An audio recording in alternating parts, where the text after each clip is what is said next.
Olá, pessoal. A nossa aula de hoje será sobre os protozoários, tá certo? Então, os protozoários, eles são seres vivos, né? Unicelulares, ou seja, eles têm a presença de uma única célula no seu organismo. Eles são eucariontes, que são seres que têm núcleo celular verdadeiro, tá certo? Ou seja, são revestidos, o seu núcleo é revestido por uma membrana, né, que delimita o núcleo onde está presente o seu material genético, o DNA. Eles são desprovidos de clorofila, certo? Podem viver como parasitas ou ter vida livre. Ou seja, eles podem se desenvolver em outros seres, que são os seres parasitas, como também eles podem ter vida livre, né? Viver fora de outros organismos. Os parasitas podem causar muitas doenças nos seres humanos, que a gente vai ver algumas ao longo da nossa aula de hoje. Então, existem, né, as formas dos protozoários. Então, eles podem ser o quê? Paramécio, né? Que é esse o vermelhinho aqui do canto vermelho. Balatídeo, o tripanossomo, o giandia e a ameba, certo? Existem essas quatro formas, essas cinco formas, desculpa. Então, a reprodução, né? Eles podem ter dois tipos de reprodução: assexuada e sexuada.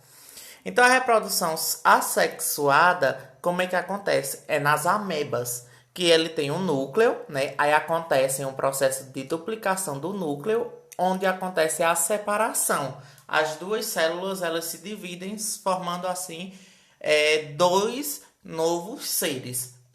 Né? A partir de depois de acontecer um processo, eles vão se dividir e se transformar em dois seres idênticos. Já na sexuada, existe uma célula masculina e uma célula feminina. Acontece a junção dessas duas células, elas fazem uma troca genética e a partir disso surge um novo ser, tá certo?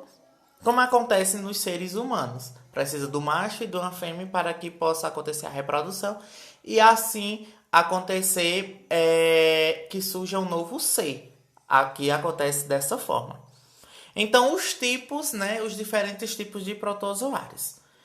Os protozoários foram classificados segundo o tipo e a presença ou não de elementos especiais de locomoção. Ou seja, a partir disso, a partir do elemento que vai fazer com que os protozoários se locomovam é o que vai diferenciar um dos outros, tá certo? Então, o primeiro que nós temos aí são os flagelados, né? Eles apresentam um ou mais de um flagelo, tá certo? Que é tipo um rabinho, que onde balança e ele se locomove. É, localiza-se, locomove-se vibrando os flagelos em meio líquido. Então, para que eles possam se mover, eles precisam estar num local úmido, certo? Onde tenha líquido. Muitos apresentam vida livres e outros não, né? Outros são parasitas e ocasionam doenças no homem, no ser humano, tá certo? Então a gente vê aí um exemplo do protozoário flagelado Trypanosoma cruzi, que é o causador da doença de Chagas, tá certo? Aí nós temos um exemplo, né? Outro exemplo, que é do protozoário Giandia muris. Tem o Trichonoma vaginalis e Leishmania brasiliensis. Aí nós temos também os ciliados, que, como já diz, eles apresentam cílios para poder se locomover, né? Tipo nossos cílios do nosso olho. Pequenas perninhas, né? Pequenos pezinhos, vamos dizer assim, que eles têm.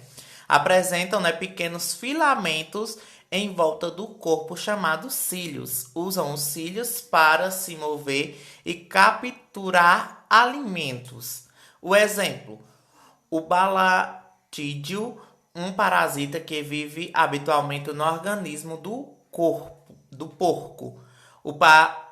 Aí outro exemplo, o paranécio que vive na água doce, tá certo? Então nós temos aí um exemplo, né, que é do Paranecium, Muxicronoscletus, certo? Nós temos esse exemplo do protozoários ciliados.